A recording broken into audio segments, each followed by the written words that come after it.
அவர் தனியா தான் வண்டிக்குள்ள வந்தாரு. வந்து மன்னிப்பு கேட்டாரு. நாங்க என்ன வேணாலும் பண்ணியிருக்கலாம். ஆனா உள்ள வந்து எங்க கால்ல வந்து மன்னிப்பு கேட்டாரு அப்படிங்கிறத சொல்லியிருக்காரு. அதான் டிஃபரன்ஸ். சொல்லியிருக்கிறாங்க.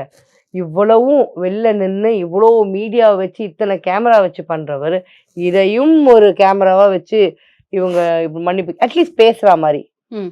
அட்லீஸ்ட் ஒரு செக் கொடுக்குற மாதிரி இந்த மாதிரியாவது பண்ணியிருக்கலாம்ல. இப்போ மட்டும் ஏன் இவ்வளோ ஒரு சீக்ரஸி மெயின்டைன் ப்ரொடெக்ஷன் எங்க இருக்கு? ப்ரொடெக்ஷன் ஆளுங்கெல்லாம் யாருமே இல்லையாமே. இப்போ மட்டும் ஏன் சீக்ரஸி? இதுக்குள்ள அரசியல் இருக்கும். ஏதோ ஒரு இல்ல அரசியல் இல்ல இருக்குன்னு இன்னொன்னு நினைக்கிறீங்க. சொல்றேன்.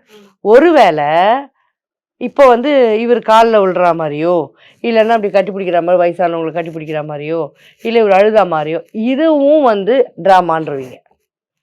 அவர் என்னதான் செய்யணும்னு எதிர்பார்க்குறீங்க? அதே கேள்விதான். அவர் என்னதான் ஏன்னா என்ன செஞ்சாலுமே வந்துட்டு எல்லா கட்சியுமே எடுத்துக்கலாம். இப்போ டிவிகே தலைவர் விஜய் அவர்கள் கட்சி தொடங்குறேன், கட்சி ஆரம்பிக்கிறேன், கட்சியோட கொடியை அறிமுகப்படுத்துறேன், கட்சியில வந்துட்டு நிர்வாகிகள் பொறுப்புல எல்லாத்தையும் போடுறேன்னு சொல்ல ஒவ்வொரு விஷயமே வந்து பெரிய அளவுல பேசு பொருளா எடுத்தப்பட்டு எல்லாருமே அதை பத்தி பேசுறாங்க.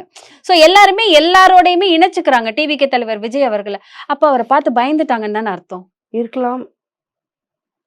ஆனா அவரு தனியா இருந்தா அவரை பார்த்து பயப்படுவாங்களான்னு எனக்கு தெரியாது. அவரு யாரோடய சேர்ந்தா கண்டிப்பா பயம் வர வாய்ப்பு இருக்கு.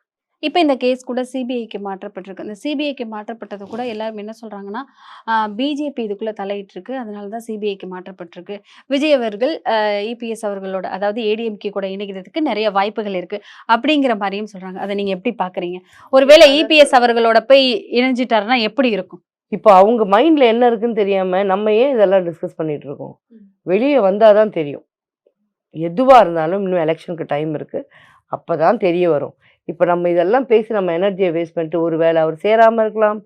சேர்ந்துட்டா அன்னைக்கே நம்ம பேசிக்கிட்டோம்லாம். அப்போ அன்னைக்கு உங்களுக்கு யார் இந்த ஐடியாலாம் கொடுத்ததுன்னா நானும் நீயும் மட்டும் இல்லை ஷைலு. இது வந்து எல்லாருமே பேசிட்டு இருக்காங்க. ஸோ திரும்ப திரும்ப அதே விஷயங்களை பத்தி அவர் அங்க சேர்ந்துட்டா எப்படி இருக்கும்?